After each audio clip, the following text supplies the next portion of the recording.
आप देख रहे हैं समाचार 30 लाइव। आइए नजर डालते हैं आज की खास खबरों पर। देखिए, जिस तरीके से कल प्रथम चरण का चुनाव हुआ है, उस चुनाव में ये साबित हो गया है कि भारतीय जनता पार्टी के प्रत्याशियों के वोट कम पड़ी हैं और चुनाव में कम वोट होना भाजपा को नुकसान है। और इस समय जो ये चुनाव हुआ है, इस चुनाव में सफाया हो गया है और इंडिया गठबंधन के प्रत्याशियों को जनता ने लाइक किया है। इस समय देश की जनता ये चाहती है कि लोकतंत्र बचे, संविधान बचे। संविधान बचाने, लोकतंत्र बचाने के लिए भारतीय जनता पार्टी के खिलाफ जनता लामबंद होकर के इलेक्शन में वोट कर रही है। देखिए, जगह जगह भारतीय जनता पार्टी के प्रत्याशियों का विरोध हुआ है। कल देखने को मिला कि हरियाणा में भी हुआ है, हरियाणा में हुआ है, काफी जगह हुआ है। ऐसे में भारतीय जनता पार्टी 400 पार। देखिए, अभी आपने एक केरला में देखा था, जो ईवीएम मशीन का डेमो हुआ है।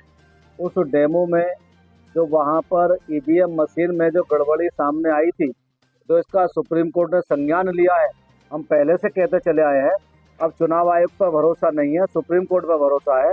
सुप्रीम कोर्ट के 2 जजों ने ईवीएम के बारे में उन्होंने अपनी बात रखी है, तो उसमें चुनाव आयोग से हल्फनामा दाखिल कराया है कि फ्रेश चुनाव हो।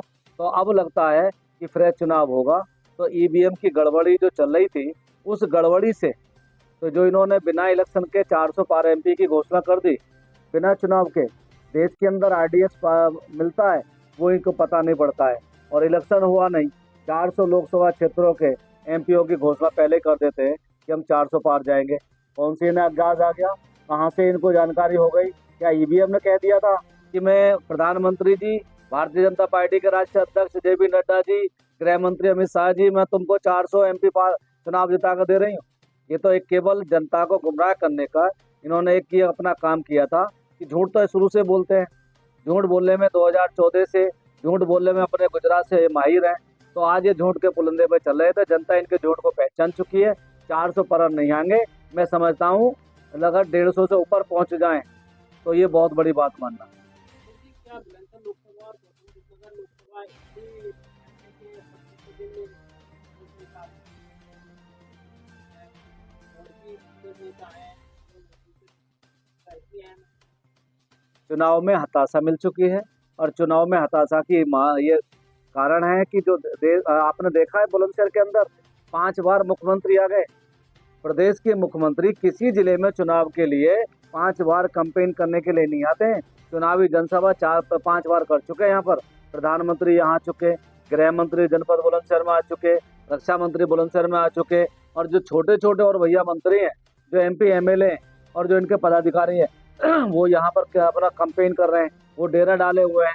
तो इन्हें लग रहा है कि इस समय जनता इनसे रुष्ट है, इनसे 10 साल का हिसाब मांग रही है, 5 साल का ये मांग रही है 2019 से, और 2014 से 2019 तक का हिसाब मांग रही है।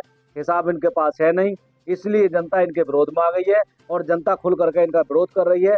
अभी स्याना में हुआ था, स्याना में कल हुआ है और हरियाणा के अंदर मैं देख रहा था, वहाँ पे इनकी प्रचार की गाड़ी जा रही है, नेता वहाँ जा रहे हैं, उनको भगा रहे हैं। जहाँ जब जनता पब्लिक के लोग, जनता के लोग पदाधिकारियों के साथ में, पार्टी के लोगों के साथ में लग जाए तो समझो वहाँ पर उनकी हताशा सामने आ चुकी है और ये चुनाव में उनका हार का कारण है।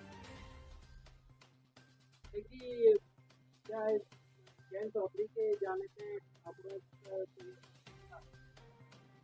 जैन चौधरी के जाने से ठाकुर समाज का जो मत है वो बदल चुका है और जैन चौधरी के आने से भारतीय जनता पार्टी को नुकसान हो रहा है।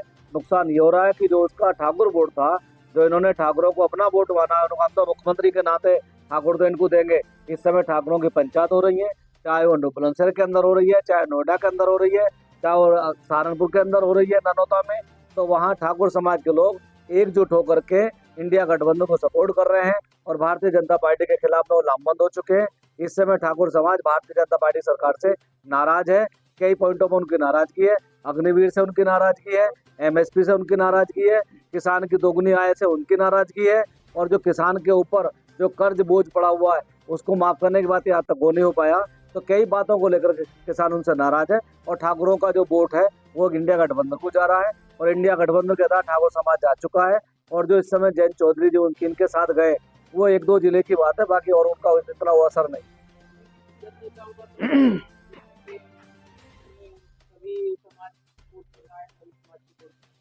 ये गलत बोल रहे हैं, केवल अपने जनता को भड़काने के लिए, जनता को गुमराह करने के लिए इतनी अपनी बातें कह रहे हैं। सब समाज का वोट इस समय इनके पास नहीं है और ना इनको समाज के वोट दे रहे हैं। दलित समाज का वोट इनको पहले पड़ा था, इस बार नहीं दे रहे। 2022 में दलित समाज वोट दे चुका था। इस समय 2024 का लोकसभा चुनाव है, दलित समाज का एक वोट संविधान बचाने के लिए, लोकतंत्र को बचाने के लिए इंडिया गठबंधन के प्रत्याशियों को जा रहा है।